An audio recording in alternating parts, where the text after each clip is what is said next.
혈액종양 뭐 전에 이론 강의 때 제가 얘기했었는지 모르겠지만 우리가 헤마토 온콜로지라고 보통 얘기를 하고 실제 병원에서 실습 돌거나 하면 죄다 암 환자잖아요. 뭐 다 항암 치료하고 있고 시험에는 뭐 항암 치료 관련된 내용이나 이런 것들은 안 나옵니다. 제가 항상 국가고시에 또 명확한 기준을 말씀드렸잖아요.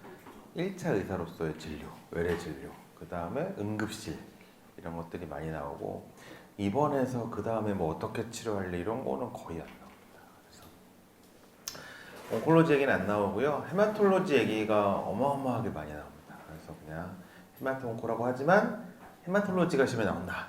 그 중에서도 뭔가 또 학교 다닐 때는 뭐 잘 깊이 있게 안 배우지만 안 배운다기보다 뭐 가볍게 넘어가지만 빈혈에 대한 내용이 시험에 당연히 많이 나온다. 이렇게 이해하시면 될 것 같아요. 자, 헤마톨로지, 빈혈입니다. 빈혈 종류가 많잖아요. 그래서 항상 뭐라 그럴까? 또 의대 공부의 핵심은 분류인 것 같아요. 분류. 내가 어떤 환자를 보고 어떤 게 의심이 되네? 그러면 이제 감별 진단을 해나가는 거잖아요. 그 감별 진단이란 과정이 사실은 갑자기 뭐 막 진짜 병이 뭐 얼마나 될까? 세본 적이 없어서 모르겠지만 뭐 수천 가지 이상은 될 거 아니에요. 그래서 그 중에 하나를 딱 찍는 게 아니라 그랬죠. 그래서 카테고리제이션을 계속 시켜가다 보면서 이제 하는 거고요. 빈혈도 뭐가 많아 보이지만 시험에 나오는 빈혈 그렇게 안 많습니다. 그래서 구별만 잘하면 쉽게 풀 수 있고요. 빈혈은 크게는 두 가지로 나눠질 수 있죠. 잘 안 만들어지는 빈혈. 나머지 하나는 잘 만들어지지만 깨지거나 없어지거나 하는 빈혈. 두 가지입니다. 그래서 이 두 개를 어떻게 감별할지, 그 다음에 각각에서 어떻게 나눌지 이런 것들을 보시면 되고요. 그래서 안 만들어지는 빈혈이라고 하면 크게는 뭐 재료가 부족하다거나 대표적인 게 IDA죠. 철 결핍성 빈혈. 근데 철만큼 중요하진 않지만 또 필요한 게 바이타민 B12, 폴레이트 뭐 이런 게 있잖아요. 이런 게 부족해도 또 빈혈이 생길 거고요. 재료가 없는 경우. 두 번째는 재료가 있는데 갖다 쓰지를 못하는 경우가 있어요. 뭐 기전은 조금 복잡하지만 아네미아 오브 크로닉 디지즈라고 일통칭하는 그 밑에도 여러 가지가 있지만 몸 안에 뭐 인플라메이션이나 뭐 여러 가지 원인에 의해서 생기는 있는데 못 갖다 쓰는 빈혈이 있고요. 아까 얘기했지만 이제 깨지는 애들이 있는 거고요. 키드니에서 에리스로포이에틴이 나오고 본메로우에서 RBC를 만들고 당연한 얘기. 시험 볼 때도 마찬가지고 환자 볼 때도 마찬가지고 사실 관심 있게 제일 중요하게 보는 거는 MCV입니다. 그래서 MCV가 의미는 RBC 하나의 크기고요. 그래서 굳이 얘기하면 MCH는 RBC 하나의 헤모글로빈의 양이고 헤모글로빈의 양을 크기로 나누면 농도의 개념이 되죠. 그래서 MCHC는 얼마나 헤모글로빈이 진하게 있나 농도의 개념인데 사실 세 개가 다 같이 다니면 비슷합니다. 사실 그렇게 중요하지 않고요. MCV만 보시면 됩니다. 그래서 MCV가 한 80에서 100이면 얼추 정상이다. 이렇게 이해하시면 될 것 같아요. 갖고 다녀야 되는데 정상 사진이고요. 자, 그리고 우리가 봐야 되는 게 이 블라스트 이름을 보시라는 얘기가 아니고요.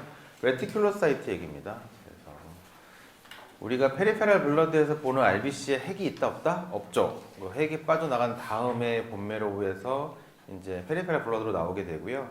그게 레티큘로사이트죠. 그 레티큘로사이트 의미가 뭐라고요? 지금 막 만들어진 RBC, 새로 만들어진 RBC라는 뜻이라고 생각하시면 되죠. 안 만들어지는 RBC예요. 그러면 레티큘로사이트가 많을까요, 적을까요? 안 만들어지잖아. 그러니까 당연히 적겠지. 근데 만들기는 열심히 만드는데 계속 깨지는 애예요. 그러면 레티큘로사이트가 어떻게 될까요? 많아지지. 계속 없어지고 계속 만들고 하니까 레티큘로사이트의 비율이 높아지겠죠. 상대적으로 막 만들어진 애들이 많아지겠죠. 그래서 아까 잠깐 얘기했지만 깨지는 애냐 안 만들어지는 애냐를 구별할 때 우리가 보는 것 중에 하나가 뭐다? 레티큘로사이트 카운트다. 그래서 그걸 가지고 안 만들어지는 애인지 깨지는 애인지를 구별하는 거다. 자, 그거 말고는 뻔한 거는 저장철, 철을 저장하는 게 페리틴이죠. 저장철, 뭐 헤모시데린, 페리틴 이런 거고요. 철의 운반 단백질이 이제 트랜스페린이고요. 뿅. 자, RPI라는 게 있어요. 레티큘로사이트 프로덕션 인덱스라는 거고 아까 얘기한 것처럼 지금 레티큘로사이트가 적절하게, 그러니까 RBC가 적절하게 잘 만들어지고 있냐 아니냐를 보는 지표거든요. 근데 그냥 레티큘로사이트 보면 되지 뭐 이렇게 복잡한 공식을 구해요 라는 게 이제 그 보정해 줘야 되는데 이제 어떤 걸 보정해 줘야 되냐면 간단하게 얘기하면 지금 내가 RBC가 정상이에요. 그럼 많이 만들 필요가 있어요 없어요? 없죠. 그러니까 원래 낮아야 되는 거예요. 높을 필요가 없는 거죠. 근데 내가 빈혈이야 지금. 그러면 당연히 어때야 돼요? 많이 만드는 게 정상인 거죠. 그러니까 내가 헤모글로빈 수치가 얼마냐에 따라서 레티큘로사이트의 정상치가 달라지는 거라고 보시면 되고요. 그래서 이거를 이제 보정해서 최종적으로 나온 게 이제 RPI라는 건데 저거를 내가 뭐 시험에서 구해야 되나요? 구할 일은 없습니다, 사실. 그리고 구한다고 해서 문제를 푸는데 결정적인 역할을 하지도 않아요.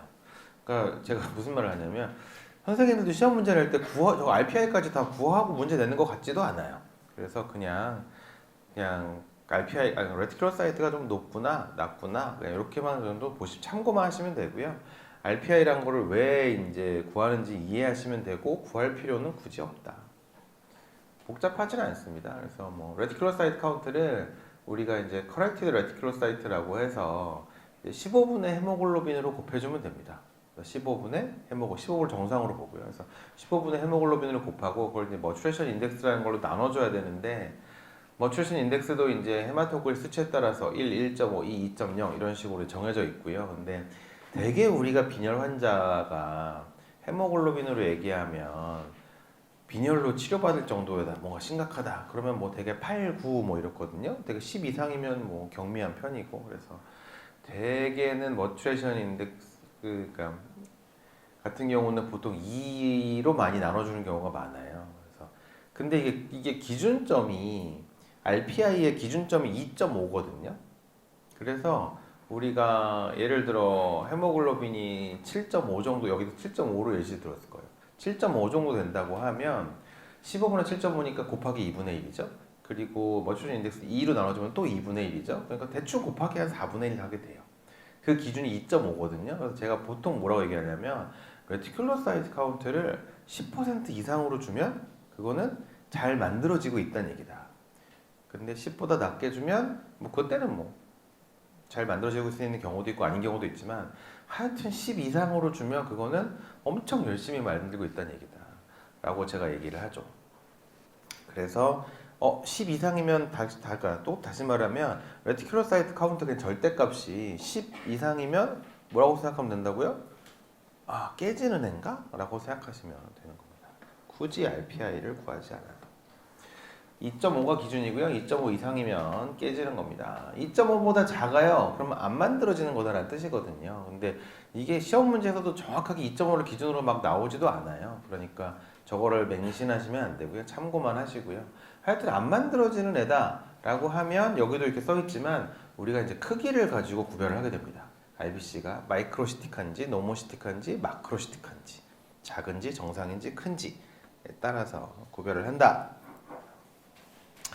다시 한번 또 정리를 하면 기억 복습, 빨리 복습, 짧게 복습을 해보면 자, 처음에 빈혈이에요. 아, 이 문제 빈혈이구나 라고 생각이 들었으면 둘 중에 하나라 그랬죠? 안 만들어지는 거냐 깨지는 거냐 두 가지로 볼 수 있어요. 레티큘로사이트가 10% 이상으로 많이 높거나 또는 황달을 주거나 그럼 뭐 헤몰리틱 아니미아라고 대놓고 준 거죠. 황달을 주면 그 두 가지를 가지고 먼저 구별을 하셔야 돼요. 그래서 아, 헤몰리틱이구나 라고 먼저 이제 그 헤몰리틱인지 아닌지를 먼저 구별을 하셔야 되고요. 헤몰리틱이라고 하면 인트라베스큘라랑 익스트라베스큘라로 크게 구별을 하는 게 쉽다고 그랬고요. 이거 이따가 나올 거예요. 자, 그래서 헤몰리틱이 아니에요. 깨지는 게 아니야. 안 만들어지는 것 같아. 라고 하면 크기에 따라 구별한다 그랬죠. 그래서 80보다 작으면 이건 뭐 IDA죠. 뭐 고민이 없어요. 이거 뭐 과거에 뭐가 있든 말든 거의 IDA예요. 오케이, IDA. 100보다 커요. 메갈로블라스티가 된